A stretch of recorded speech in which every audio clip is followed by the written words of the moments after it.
Hi, I'm Nicolas le Mintier, Head of Sale of xRapid Group, and this is xRfibre, our fully automated PCM platform. So it's working with an AI that we have embedded into the iPad. And first of all, before going into much detail, I will present you the microscope. So the microscope is a Brunel microscope. It's a UK brand, where we have put 3 different engines, X, Y, and Z, to get the automated of the stage. In addition of that, we also have replaced all the empty space behind by an electronic board that could control the microscope and link the microscope to the iPad through Bluetooth or Ethernet. On the iPad, we have worked during 3 years on having an app ready to use by training an AI capable of doing the analysis of the air fibers following the NIOSH regulation for the US, but also the Belgium one, the UK one, the Australian one, and right now we are also opening South Korea and Netherlands. Here you have a normal app with 3 different types of options. First of all, on the settings, you put your name, your company, and every detail. You can choose the diagnosis that you want to run, if it's the US one, the Belgium one, the Canadian one, any type of diagnosis. And you can also set up your printer to be able to print your result right away on a Wi-Fi printer. So when I hit Start Measure, I'm having this screen where you have basically the Olympus optics through the samples showing me on the screen what it sees. We are able to do both fields at a time, so we are analyzing 2 fields with 2 Welton Beckett on the iPad.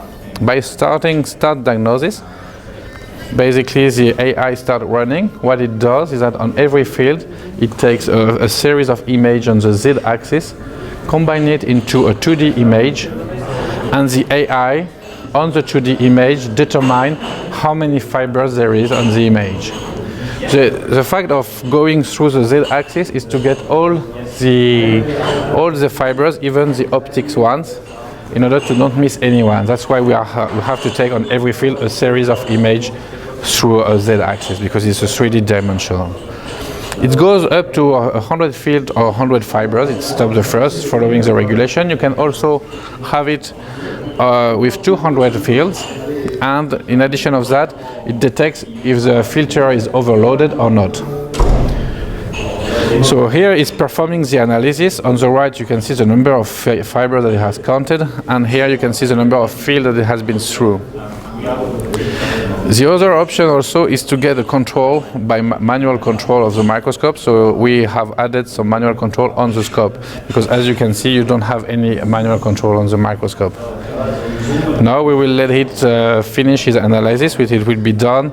Normally a full 100 field takes about a minute and a half, depending on how loaded the filter is and how dusty and clean it is. So here you have the result screen. So you have the number of fibers that it has been counting, the number of fields that it has been going through with the confidential interval.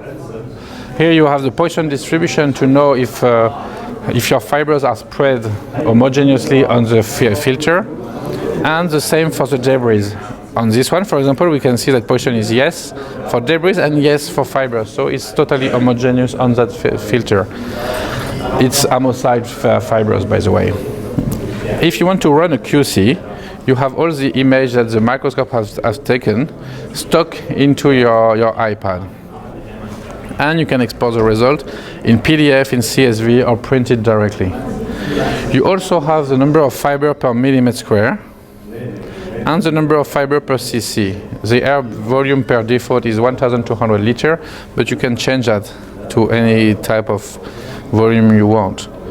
When you finalize the session, and if you miss something, you can have all your results here in test logs. Export all your results in once if you want, so you select it per date or directly per results. You export it, print it, share it, whatever, and you have your report, which is built directly with your results, ready to send to a client.